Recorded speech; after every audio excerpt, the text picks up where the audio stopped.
Sejam todos bem-vindos. Eu sou o Elvio, seu apresentador e guia num mundo repleto de cópias.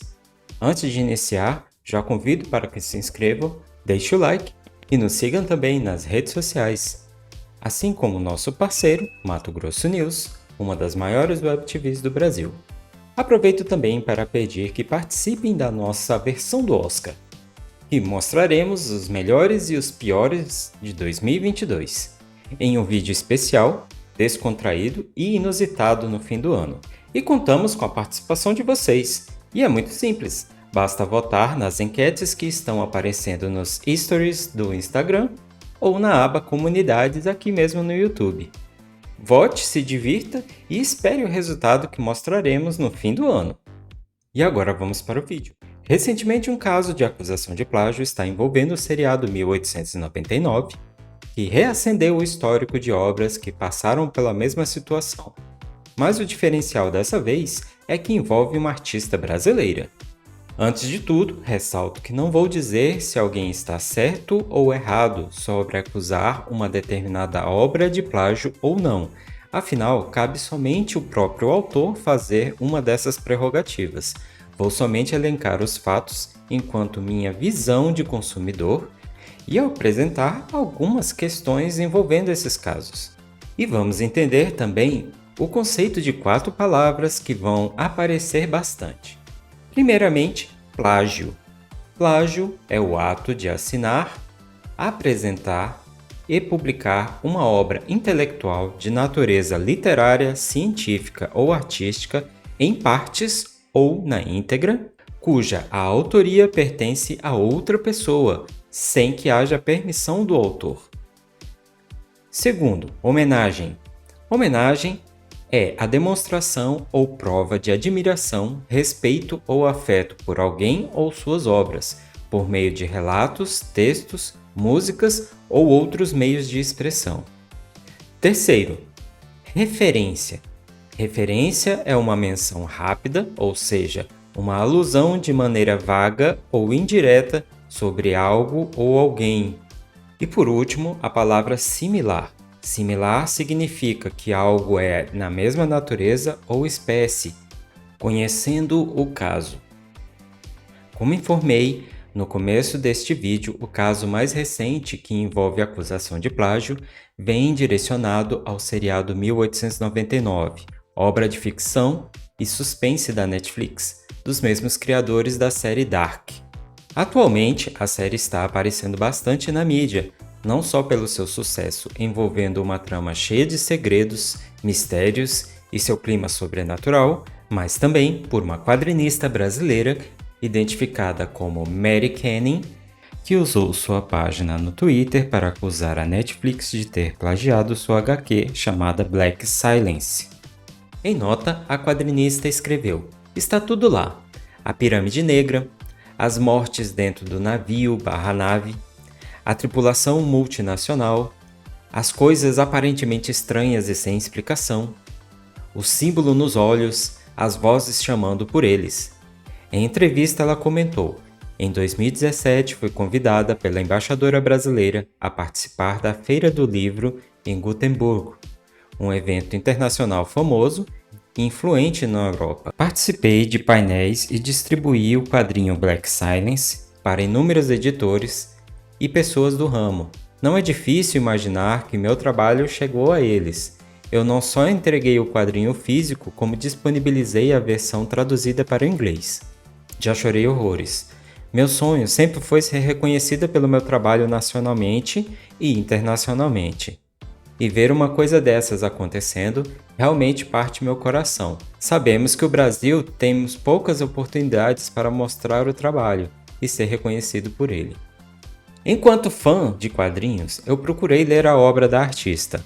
Obra esta que está disponibilizada online no site do Catarse da quadrinista, como pode ser visto no vídeo promocional que ela deixou no YouTube. E caso você também queira consultar e apoiar seu trabalho, vou deixar o link na descrição. No entanto, eu vejo uma grande dificuldade para que a artista consiga ganhar alguma causa sobre essa sua acusação. Primeiramente porque, por mais que existam algumas referências e similaridades, as obras são bem distintas. Não estou dizendo que ela não deva lutar pelo seu reconhecimento, mas deixar mais claro que sua obra intitulada Black Silence é tão genérica que pode ser confundida com várias outras obras. Tem muitos clichês que são comuns no meio de obras de ficção científica e suspense, mesmo que não seja igual, mas com certeza também tem elementos que lembram a cerne de outras obras do gênero. Por exemplo, a chegada da tripulação em um planeta desconhecido e encontrando algo misterioso. É um clichê existente em filmes como Aliens, também é encontrado no seriado Raised by Wolves, com referência ao obelisco, ou ao game Dead Space e seu artefato. A existência de uma pirâmide como ponto central do mistério também já foi abordado em filmes como Stargate e Young Sherlock Holmes, conhecido aqui no Brasil como O Enigma da Pirâmide. E isso somente citando alguns, pois essa fórmula é muito comum na ficção. Mas então, o que realmente é igual e o que é diferente nas duas obras para garantir ou não que seja plágio? Vou elencar alguns pontos. Dessa forma, pode ser que apareçam pequenos spoilers, mas vou tentar evitar ao máximo não estragar a experiência de vocês para qualquer das duas obras. Maiores detalhes, será melhor que vocês vejam as duas criações para tirar suas próprias conclusões. Quanto ao roteiro. O que é diferente quanto ao roteiro em Black Science é que ele abraça logo de cara a ficção científica, sem nenhum rodeio.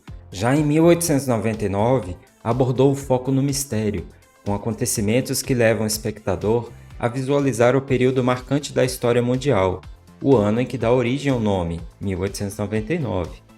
Quanto à interação entre os personagens, Black Silence possui muito mais similaridade com filmes como Aliens. A tripulação é menor e já se conhece, interagindo com uma hierarquia típica de filmes de ficção. Já em 1899, possui uma tripulação maior, vários núcleos de personagem que vão se conhecendo aos poucos à medida que a trama avança. Quanto às mortes. Em Black Silence, as mortes ocorrem mais por conta da loucura induzida, novamente muito mais similar a Enigma do Horizonte ou a Bird Box, filme da Netflix com a atriz Sandra Bullock. Já em 1899, temos mortes muito mais inexplicáveis, gente que simplesmente aparece morto, personagem que mata o outro por medo ou por ódio, e que apesar de existir nas duas obras, ocorrem na maioria de maneiras bem diferentes.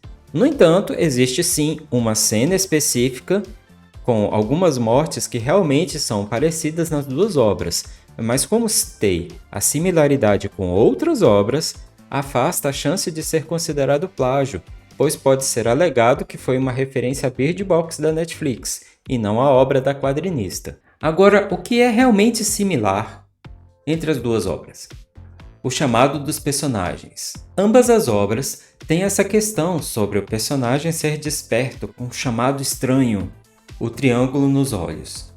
Apesar de poder ser apenas uma coincidência, a referência é clara e existe. A pirâmide. Como falei no início, a existência de uma pirâmide não é indício suficiente de plágio, pois muitas obras já usaram esse recurso.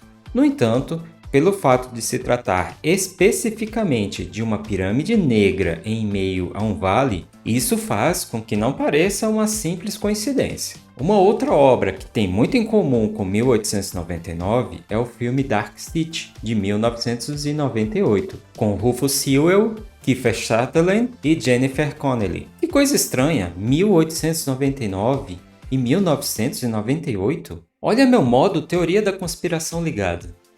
Inclusive, é tão similar que caso você não tenha assistido, aconselho assistir primeiro 1899, depois venha nos comentários e diga suas impressões, pois os personagens principais têm a questão de falta de memória, o loop temporal, coisas estranhas que não deveriam ser possíveis de acontecer e um final muito similar. Eu até diria que copiaram algumas coisas desse também.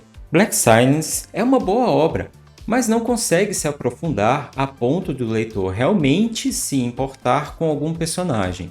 É muito genérico e rápido. Tem um suspense realmente instigante, Mas isso não é o suficiente. Talvez por conta de se tratar de um quadrinho de leitura rápida, a autora não pôde se aprofundar nos detalhes, se focando numa trama mais direta. E também pelo fato de ser um material de apresentação, já que este é o motivo dele estar no site de financiamento coletivo, para que a autora possa angariar fundos para completá-la. Já em 1899, no entanto, optou pelo inverso. Por se tratar de uma série, decidiu por criar toda uma ambientação que, por mais que seja cheia de clichês, prende o espectador para que este tente descobrir sozinho o que está acontecendo. Efeito semelhante à série antiga Lost, onde cada personagem era importante e cada mistério levava a outro, o que fazia com que muitos que acompanhavam a série viessem a criar teorias e mais teorias. Mas então, é plágio ou não? Como não sou especialista, vou dar somente minha impressão. Acredito fortemente que sim, os criadores de 1899 podem ter tido acesso ao material da quadrinista e pensando em desenvolver algo usando alguma das referências. Mas como são referências tão deslocadas dentro de uma ambientação totalmente diferente e cheias de tantos clichês clássicos, e pela trama do quadrinho ser um tanto genérica, eles podem alegar que realmente desconhecem a obra da artista. Sendo assim, vai ser muito difícil a acusação de plágio siga adiante. Inclusive, em nota divulgada quando eu estava desenvolvendo esse roteiro, a equipe do seriado se pronunciou dizendo que realmente desconhecia o trabalho da quadrinista e que já estava entrando em contato com ela. Então, o que pode acontecer? Pelo histórico de outras obras que já foram acusadas de plágio, existem 4 cenários muito comuns. Primeiro, pode acontecer nada. Simplesmente é uma acusação que vai ser eternamente isso, apenas uma acusação. Segundo, pode ocorrer que a Netflix coloque nos créditos da série uma referência ao material da escritora, mudando assim de plágio para homenagem ou referência, o que na fotografia costuma ser suficiente para evitar muitos problemas de direito de imagem, e que nesse caso talvez resolva também. Terceiro, pode ser que a Netflix pague algo à escritora para retirar a acusação e ficar quietinha. Isso já ocorreu em algumas obras, mas costuma ser bem raro. Geralmente o que mais ocorre é a primeira opção. E por último, a quadrinista pode ganhar a causa na justiça e receber os créditos juntamente com uma porcentagem dos lucros da série ou um valor determinado pela justiça. Mas uma briga com empresas gigantescas raramente costuma chegar a esse fato. E você, conhece obras famosas que já foram acusadas de plágio? Venha comigo conhecer alguns dos casos que mais geraram repercussão. Só para que tenham noção que isso não é algo incomum. Vejam essa pequena lista. Harry Potter. O fenômeno de crítica e público já foi acusado de ser plágio mais de uma vez. Primeiro pelo escritor Neil Gaiman, que moveu uma ação por dizer que se tratava de plágio de sua obra Livros da Magia. Outro caso muito conhecido é Rei Leão, da Disney, e Kimba, obra de Osamu Tezuka, onde existem sim muitas similaridades entre os dois. Kimba, o leão branco, conta a história de um filhote de leão cujo pai, Caesar, é considerado o rei da selva e acaba sendo assassinado por um grupo de caçadores. Com sua morte, o leão malvado Bubu assume a posição de liderança, que faz com que a selva se torne um caos. A trama se desenrola com Kimba tentando recuperar seu direito ao trono e honrar seu pai. No caminho, ele conta com a ajuda de uma leoa chamada Leia, sua melhor amiga, e faz amizades improváveis com vários animais. As similaridades entre Kimba e o Rei Leão já começam na premissa básica, com os dois objetivos dos protagonistas em recuperar o trono, e na correlação entre os personagens principais, Caesar e Mufasa, Bubu e Scar, Leia e Nala. Outro fenômeno de sucesso e público acusado de plágio foi Avatar de James Cameron. E assim como Harry Potter, esse não recebeu somente um processo, mas impressionantes 5 processos.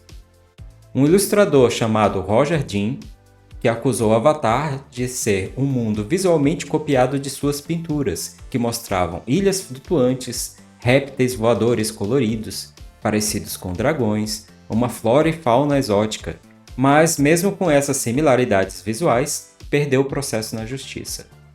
O segundo caso, também de outro artista, foi o chinês Ryu, que acusou James Cameron de ter copiado o designer dos Na'vi, a raça do filme, pois ele alega ter criado os personagens chamados Manimals em 1999 e que eles são similares.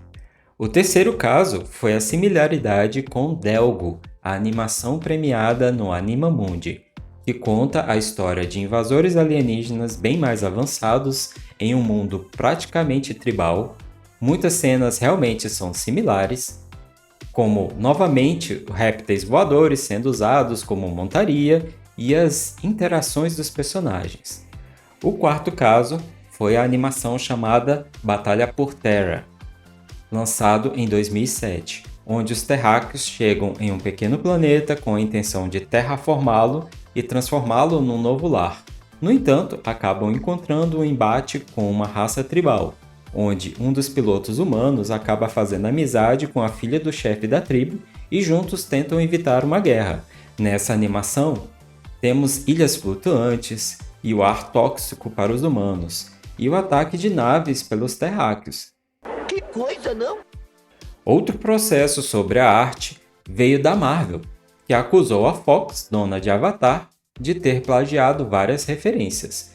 Processo que foi engavetado depois que a Disney comprou ambas empresas, onde muitos viam similaridade com a história Time Spirits, publicada em 1984 e 1886, que se passava num futuro onde a Lua é uma floresta mágica habitada por seres primitivos e a heroína da história é uma alienígena azul meio listrada que se alia a um índio. E agora, pensando bem, os três filmes temos invasores mais avançados, vindos de uma terra distante para explorar os recursos do local, acabam enfrentando tribos de moradores e um dos invasores se afeiçoa pela filha do chefe da tribo. Caramba, os três são plágios de Pocahontas! Mas até onde é plágio ou homenagem? Esse é um tópico bem difícil de definir. Diferentemente do mundo da música, onde alguns artistas usam de recursos chamados sampler, que é quando fazem um recorte de algum trecho de determinada música, usando essa parte para criar uma nova melodia, com uma nova roupagem do som, ou quando fazem remix, que é um registro de uma música já gravada anteriormente, mas com nova sobreposição, ou combinações de sons. Ou seja, muitos se apropriam de obras já criadas e alteram de uma forma que a nova música lembra a anterior, mas não é mais a obra anterior. Mesmo sendo um recurso comum e até mesmo aceito, estes têm algumas regras para quanto tempo que pode ser utilizado no recorte ou mixagem. E muitas vezes o artista que executa esse trabalho é obrigado a pelo menos dar os créditos ao dono da obra original. Já nos quadrinhos ou cinema, essas regras não são muito bem definidas. Às vezes, cada obra tem seu país de origem com alguma regra específica que determina o que é ou não plágio. O fato é que homenagem costuma ser uma referência a algo que alguém viu em algum lugar, gostou e decidiu usar, pois percebeu que agregaria valor à sua própria obra. Por exemplo, que nem nos filmes Sexta-feira 13 e Halloween. Ambos têm assassinos imortais, silenciosos, que usam máscara, mas não são acusados de plágio. No máximo seriam referência um do outro, e acabam caindo no campo do clichê. Tem quem julgue o game Uncharted de 2007 ser plágio do game Tomb Raider de 2001, outros afirmam que é homenagem. Afinal, ambos são caçadores de tesouro, têm amigos de caráter duvidoso, vivem saltando, dando tiro, escalando, enfrentando bandidos e estão sempre envoltos em misticismo. Mas já teve uma época que Tomb Raider, por sua vez, foi acusado de ser plágio de Indiana Jones, de 1981, que por incrível que pareça já foi acusado de ser plágio do livro de 1977 intitulado Ark, que contava sobre os poderes da Arca Perdida. Notícia bônus. Outra obra brasileira envolvida com plágio foi o filme O Homem que Copiava, que segundo Jorge Furtado comenta, ele descobriu recentemente que seu filme foi copiado na Índia. Seria a arte imitando a vida que imita a arte de volta? Então fica claro que o limite entre homenagem, plágio e referência são coisas complexas e ainda vão continuar gerando discussão por muito tempo. Desejo sorte à quadrinista Mary Kenning, que, se não conseguir vencer na justiça, que pelo menos esse burburinho que está ocorrendo ajude a deixar ela e sua obra mais evidente, uma vez que o quadrinho brasileiro é tão difícil de ser reconhecido. E se esse vídeo chegar à quadrinista, caso deseje um canal para falar ao público sobre o seu caso, a Central Pop deixa aberto seu espaço. Não somos um grande canal, mas como não vi nenhum outro canal te dar o direito de resposta, fique à vontade para entrar em contato em nosso Instagram e podemos fazer uma live sobre o assunto. E encerro com a frase do apresentador Chacrinha: na TV nada se cria, tudo se copia. Não esqueçam de se inscrever, deixem um like, nos sigam nas redes sociais e sigam também o nosso parceiro Mato Grosso News, uma das maiores web TVs do Brasil. Fiquem bem e até a próxima!